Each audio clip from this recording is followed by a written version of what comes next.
rate was low-key fire, as I should say. I'm so excited to be here and in front of all of you. I'm very sad that I couldn't bring my J'adore French Boy shirt. I had to dress up a little more formal for that. So on my behalf, I would like to greet you all good morning. And I'm truly honored to be standing here today and have the blessing of being here amongst so many talented people. It's hard not to compare myself, honestly, when you guys have all had these amazing achievements. So I just wanted to thank the sponsors and say congratulations to the other recipients. I'm very grateful for the privilege of receiving this award, despite so much going on and just truly a whole year that it's been. Having the opportunity to pause and reflect on everything that's happened this year and my high school year and tenure at ECHS, for Escondido Charter High School. This serves as a reminder not just to myself but to all of us that despite struggles, we can grow.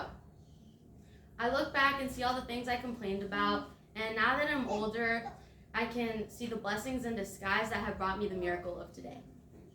Like many of us, I faced challenges that seemed impossible at times, especially this year when I had to visit the hospital and ended up missing a couple months of school. I actually wasn't going to talk much about this because I didn't think anybody was going to open up, but since we're being so vulnerable, I just wanted to share. On my birthday, I woke up and it was like on October 13th. I don't think you guys would know my birthday, but I woke up at around 5 in the morning and I had like this stomach pain. I didn't really think much of it, and so this stomach pain kind of went on for 15 days. Little do I know that my appendix had ruptured and had been ruptured for 15 days. So usually you go in after 3 days when your appendix is ruptured. I just thought it was a stomach bug. So when I went in the hospital, my doctor quite literally told me that I was dying. So that's not the best news to hear. But I'm super blessed, and I didn't really understand why I had been put in that situation. Although my parents told me, like, I was ready to go. I'm like, I'm done. But my parents really did tell me that my mission here was not done and that God had greater plans for me. So despite all that, I think it's often easier to focus on the negative than it is on the positive. And I'm sure we've all been made aware of that and come to know that. And it was super hard being in the hospital, being in my most vulnerable state that I've ever been, and having people tell me that I was really strong for that. So I've learned that true strength lies in pushing forward, even when the road gets rough. True strength has different forms in which everything seems like it's falling apart, but it's really all just falling into place. This dedication and support from my family, peers, my school, has really supported and fueled my dream to become an aerospace engineer. From a young age, my family and friends have instilled in me the belief that all things are possible if we have the passion and dedication to work for it.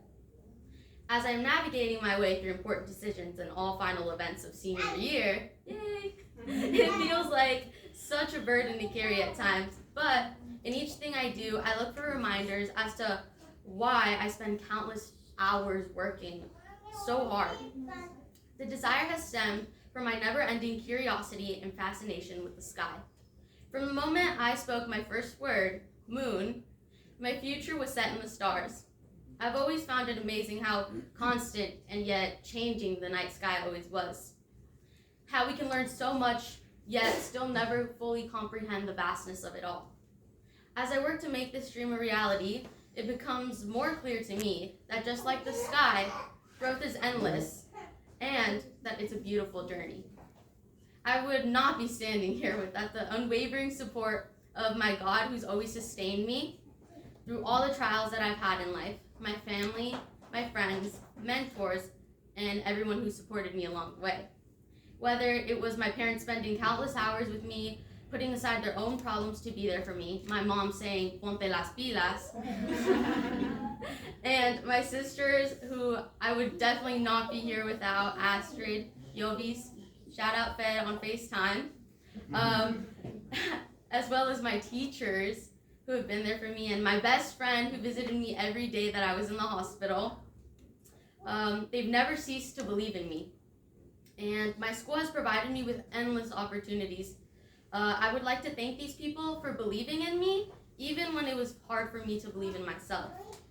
And loving me despite every flaw that I see in myself, which I don't know how they don't, but they don't see in me. So because of that, at the end of this day, despite all the challenges, I think that we all always have the option to love one another, and love those who do us wrong. I'd like to end by saying that everything is done in love.